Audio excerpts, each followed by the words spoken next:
Ancha munasqa wayqipanikuna. Kunankuti rimarisun sonqonchis ukumanta pacha. Si miramos la historia de la humanidad en este aspecto de la fidelidad o infidelidad, de la traición o no traición, encontramos que esta historia es un relato inmenso, inacabable, de mentiras y traiciones. No es para que nos pongamos a llorar, sino para tomar en cuenta la realidad de nuestra raza humana. Por ejemplo, Caín, envidioso de Abel, le dice a este: hermano, vamos al campo. Y en el campo se abalanzó contra él y lo mató. Vamos al campo era para matarlo. Miremos el Salmo 41, verso 10. Dice el Salmo: hasta mi amigo seguro, en el que yo confiaba, que mi pan compartía, me traicionó. Si seguimos recorriendo, encontramos a Jesús, el Hijo de Dios, que tiene sus apóstoles, sus colaboradores más cercanos, que los quería a todos, por supuesto, aunque eran como nosotros, ambiciosos, pleitistas, chismosos, pero eran sus amigos. Eran, como dicen las gentes, con los únicos bueyes con los que podía arar. Y ahí surgió Judas. Cuando se narra o se nombra a los apóstoles, el cronista dice: y Judas Iscariote, que fue el que lo traicionó. Pero no solo él, también traicionó Pedro con su temperamento sanguíneo, que muchas veces hablaba sin pensar, se lanzaba, decía cualquier cosa.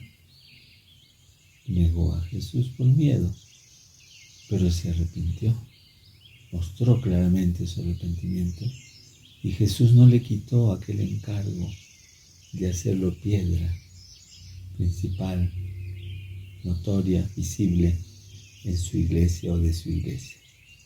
Si recorremos los siglos rápidamente, nos encontramos con los conquistadores españoles que llegan al Perú buscando el oro, no buscaban a la gente.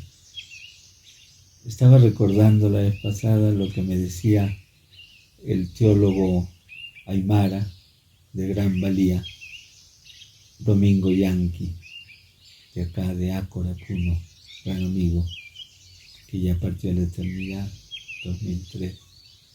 Él me decía así: mi papá celestino me decía lo siguiente: si los españoles hubieran venido como hermanos, otra hubiera sido la historia. Y es así, pero vinieron con traiciones. Ya sabemos cómo traicionaron los de ese grupo español al Inca Atahualpa y a toda su gente. Y un traidor, diríamos, muy conocido, es el famoso Felipillo, que era de Tayas, no hablaba norte, no hablaba el quechua como idioma propio, pero lo había aprendido, y también aprendió el castellano. Y en ese ir y venir, en ese traducir el encuentro del Inca con Valverde y Pizarro y todo, traicionó, y traicionó hasta el final.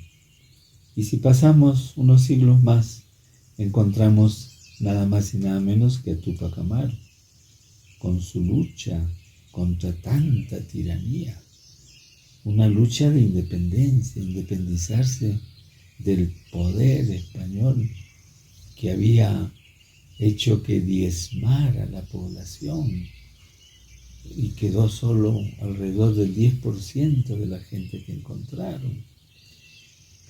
Y ahí está pues Túpac Amaru en su lucha justa que la inició en el nombre de la Santísima Trinidad, porque era católico, y el ser católico exige buscar la justicia. Esa lucha inmensa, que después sería retomada, se quebró por la culpa de varios traidores. Ahí está el mestizo Francisco Santa Cruz, el español Ventura Landaeta y el párroco de Langui, Antonio Martín. También hay sacerdotes que traicionan al pueblo. Y si nos vamos a la guerra con Chile, ahora se alaba, se pone su nombre, se resalta, se hacen monumentos. Yo creo que en cada capital de departamento está Francisco Bolognesi en el monumento. Pero antes, ¿qué cosa se le hizo de parte de los que gobernaban y tenían las armas en ese tiempo? A Francisco Bolognesi se le traicionó, se lo dejó solo con un puñado de soldados. No quisieron mandar las tropas de Arequipa allá al Morro Solar. Un traidor conocido por la historia es Segundo Leiva. Otro traidor de marca mayor fue nada más y nada menos que el entonces presidente de la República, Mariano Ignacio Prado, que con el cuento de ir a comprar armas a Francia y con dinero del fisco, huyó a ese país y nunca más volvió. Sin embargo, su hijo Manuel Prado, décadas después, llegó a ser presidente del Perú, para que vean cómo son las cosas y cómo muchas veces los peruanos olvidamos lo que sucedió antes. A través de la historia republicana, sobre todo en el Congreso y en el Ejecutivo, notamos un juego de traiciones que van y vienen, e incluso de asesinatos. En el Perú también se han matado presidentes. Ha habido todo este juego macabro por el poder. Los partidos se despedazan entre ellos y se despedazan al interior. Es bien curioso. He observado que cuando un partido ingresa al poder y pasa el tiempo, el partido ese se va disgregando. Hay peleas internas y al final termina en nada. Eso lo encontramos, por ejemplo, ahora en el partido con el que subió Pedro Castillo, y ha llegado, diríamos, al extremo de aliarse con la ultraderecha, con los que ellos consideraban sus enemigos.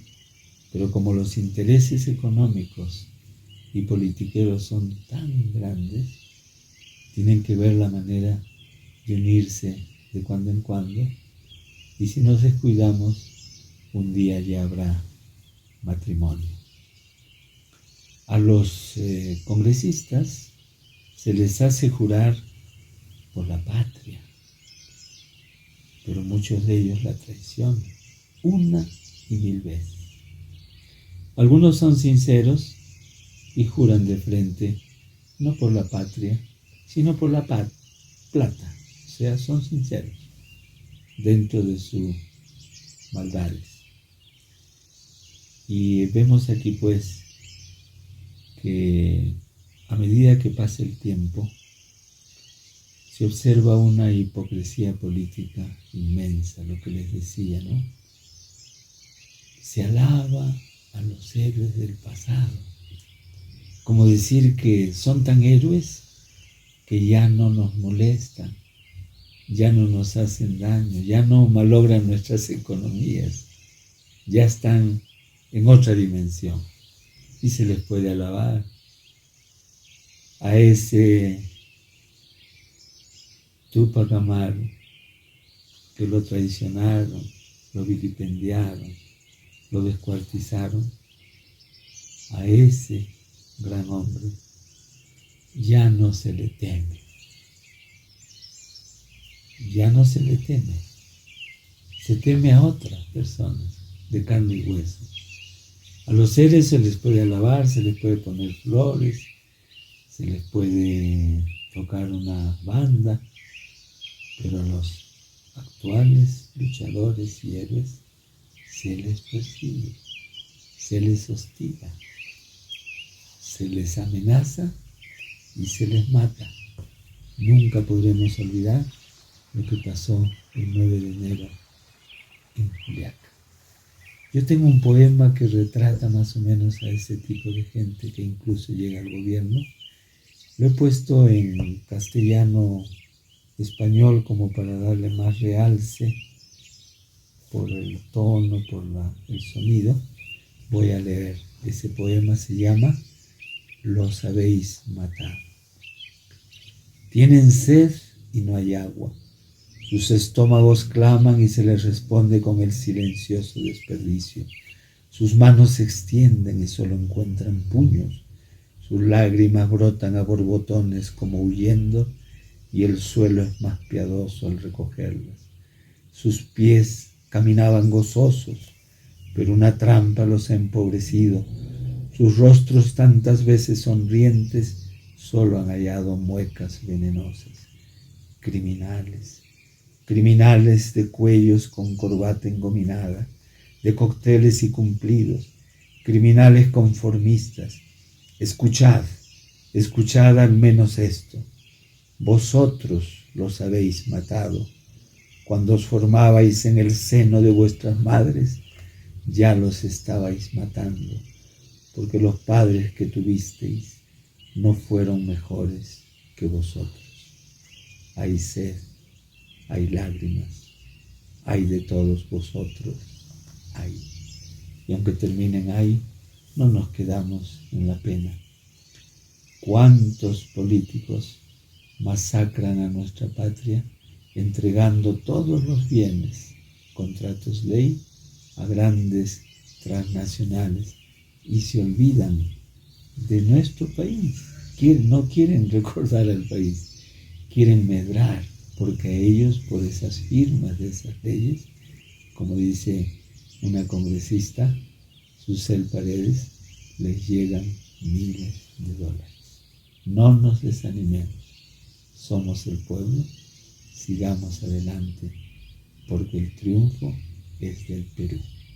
Y con esto, amigas y amigos, con el cariño de siempre les digo, Ramos Manacama y Kisinkama.